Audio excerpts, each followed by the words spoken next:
আসসালামু আলাইকুম। সংবাদে আপনাদের সবাইকে স্বাগত জানাচ্ছি। আমি ফিরোজ তোহা। শুরুতেই আরবে কেবলস সংবাদ শিরোনাম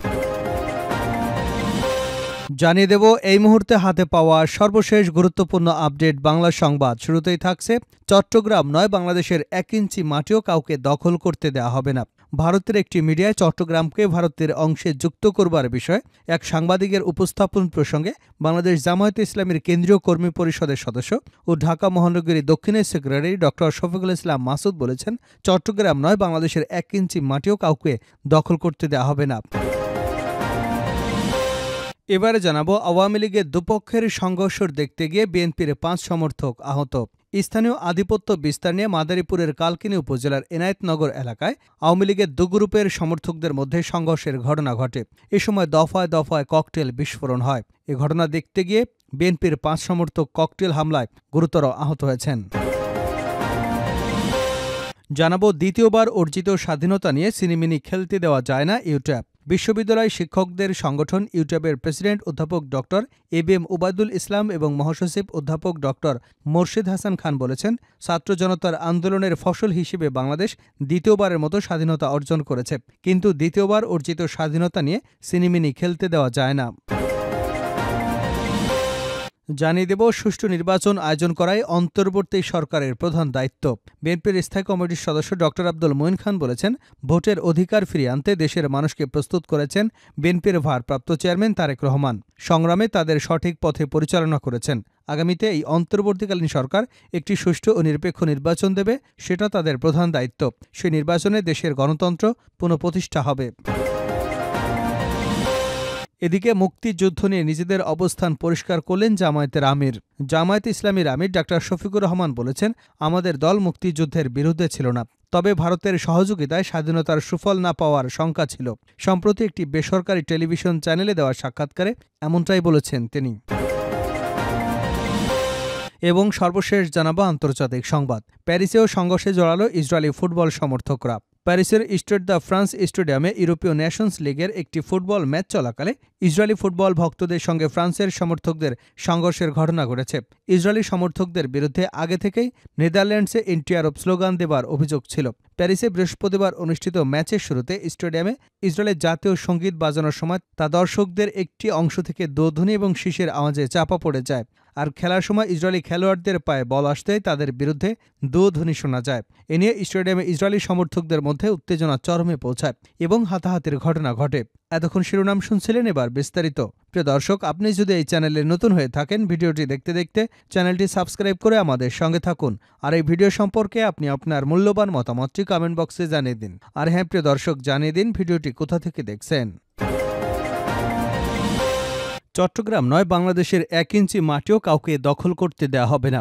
ভারতের একটি মিডিয়া চট্টগ্রামকে ভারতের অংশ সংযুক্ত করবার বিষয়ে এক সাংবাদিকের উপস্থাপন প্রসঙ্গে বাংলাদেশ জামায়াতে ইসলামীর কেন্দ্রীয় কর্মী পরিষদ সদস্য ও ঢাকা মহানগরী দক্ষিণের সেক্রেটারি ড. শফিকুল ইসলাম মাসুদ বলেছেন, শুধু চট্টগ্রাম নয় বাংলাদেশের 1 ইঞ্চি মাটিও কাউকে দখল করতে দেওয়া হবে না। শুক্রবার রাজধানীর ডিপ্লোমা ইঞ্জিনিয়ারিং ইনস্টিটিউটে বরগুনা ফোরাম কর্তৃক আয়োজিত সুধী সমাবেশে প্রধান আলোচকের বক্তব্যে একথা বলেন তিনি। শুক্রবার দলটির ঢাকা মহানগরী দক্ষিণের সহ দপ্তর সম্পাদক ও সমন্বয়ক আব্দুস সাত্তার সুমন স্বাক্ষরিত এক সংবাদ বিজ্ঞপ্তিতে তথ্যটি নিশ্চিত করা হয়েছে। বিজ্ঞপ্তিতে জানানো হয়, ড. মাসুদ বলেছেন, ভারত বাংলাদেশে যে আধিপত্য বিস্তার করেছে সেটি ছাত্র জনতার বিপ্লবের মাধ্যমে গত 5 আগস্ট থেকে নিঃশেষ হয়ে গেছে। বাংলাদেশে আধিপত্য বিস্তারের আর কোনো সুযোগ ভারত পাবে না। 5 আগস্ট এদেশে ছাত্র জনতা শুধু ফ্যাসিবাদ মুক্ত করেনি, আধিপত্য গোষ্ঠীকে নির্মূল করেছে। তিনি আরও বলেন, শহীদ মতিউর রহমান নিজামী বাংলাদেশের ভূখণ্ড নিয়ে কেউ ছিনিমিনি খেলবার চেষ্টা করলে তার উপযুক্ত জবাব দেবার ঘোষণার পরেই ভারতের ইন্ধনে আওয়ামী লীগ শহীদ মৌলানা নিজামী সহ জামায়াতে ইসলামীর নেতাদের আটক করে সাজানো মামলায় বিচারিক হত্যা করেছে। কারণ জামায়াত নেতারা বেঁচে থাকলে বাংলাদেশকে ভারতের অঙ্গরাজ্য করতে দেওয়া হবে না। তিনি আরও বলেন, জামায়াতে ইসলামী ব্যক্তির উপর নির্ভর করে পরিচালিত হয় না।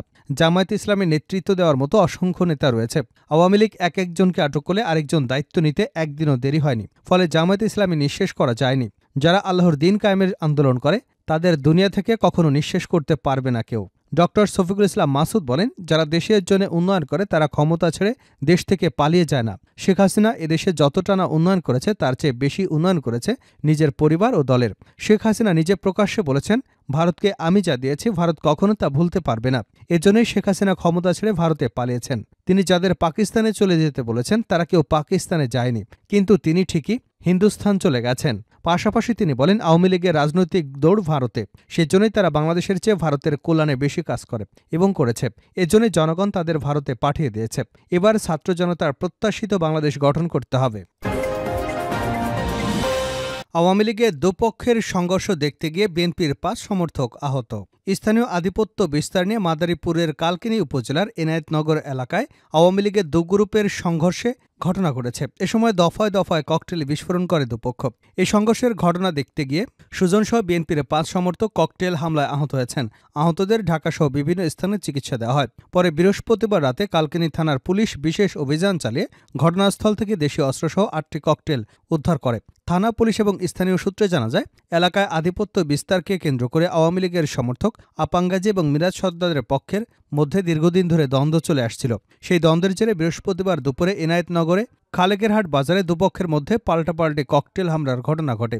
দুই পক্ষের এই হামলার ঘটনা দেখতে গিয়ে উপজেলা বিএনপির ৫ নেতাকর্মী ককটেল হামলায় আহত হন। খবর পেয়ে কালকিনি থানা পুলিশ এবং সেনাবাহিনীর সদস্যরা ঘটনাস্থল পরিদর্শন করেন। পরে কালকিনি থানার ওসি মোহাম্মদ হুমায়ুন কবিরের নেতৃত্বে এবং এসআই মশিউর রহমান নয়নের সঙ্গীয় ফোর্স নিয়ে সেনাবাহিনীর সহযোগিতায় কালাই সর্দারের চর এলাকায় অভিযান পরিচালনা করে ৭টি রামদা জব্দ করেন। এ সময় ৮টি ককটেল উদ্ধার করে তা নিষ্ক্রিয় করা হয়। শুক্রবার সকালে এই এলাকায় এমনিতেই থমথমে পরিবেশ বিরাজ করলে ঘটনাস্থলে পুলিশ মোতায়েন করা হয়। নাম প্রকাশে অনিচ্ছুক কয়েকজন বিএনপি নেতাকর্মী জানান, আমরা সংঘর্ষের দৃশ্য দেখতে গিয়ে ককটেল হামলার শিকার হয়েছি। দ্বিতীয়বার অর্জিত স্বাধীনতা নিয়ে সিনেমিনি খেলতে দেওয়া যায় না ইউট্যাব। বিশ্ববিদ্যালয় শিক্ষকদের সংগঠন ইউট্যাবের প্রেসিডেন্ট অধ্যাপক ডক্টর এবিএম ওবায়দুল ইসলাম এবং মহাসচিব অধ্যাপক ডক্টর মোর্শেদ হাসান খান বলেছেন, ছাত্র জনতার আন্দোলনের ফসল হিসেবে বাংলাদেশে দ্বিতীয়বারের মতো স্বাধীনতা অর্জন করেছে, কিন্তু দ্বিতীয়বার অর্জিত স্বাধীনতা নিয়ে সিনেমিনি খেলতে দেওয়া যায় না। শুক্রবার গণমাধ্যমে পাঠানো এক বিবৃতিতে এসব কথা বলেন তারা আরও বলেন, শান্তিতে নোবেল বিজয়ী অধ্যাপক ডক্টর মোহাম্মদ ইউনূসের নেতৃত্বে বর্তমান অন্তর্বর্তী সরকার রাষ্ট্র পরিচালনা করছে। কেউ কেউ নির্বাচন ছাড়াই ক্ষমতায় থাকার দিবাস্বপ্ন দেখলে তা হবে বোকার সঙ্গে বসবাস করার শামিল। ইউটিউবের শীর্ষ দুই নেতা বলেন, বাংলাদেশের মানুষের অধিকার আদায়ের জন্য বিএনপি গত ১৬ বছর ধরে ফ্যাসিস্ট আওয়ামী লীগ এবং স্বৈরাচার শেখ হাসিনার বিরুদ্ধে লাগাতার আন্দোলন সংগ্রাম করছে। অসংখ্য মানুষের প্রাণ এবং রক্তের বিনিময়ে বাংলাদেশ আজ ফ্যাসিবাদ মুক্ত হয়েছে। এর মানে এই নয় কোনো মৌলবাদের হাতে বাংলাদেশকে ছেড়ে দেওয়া হবে। অতীতে বাংলাদেশের স্বাধীনতার সার্বভৌমত্ব নিয়ে অনেক ষড়যন্ত্র চক্রান্ত হয়েছে, কিন্তু যারাই অসৎ উদ্দেশ্য নিয়ে ষড়যন্ত্র করেছে তারাই ব্যর্থ হয়েছে। পাশাপাশি তারা আরও বলেন, এখনও ইতিহাস থেকে কেউ শিক্ষা না নিলে তাদের পরিণতি শুভকর হবে না।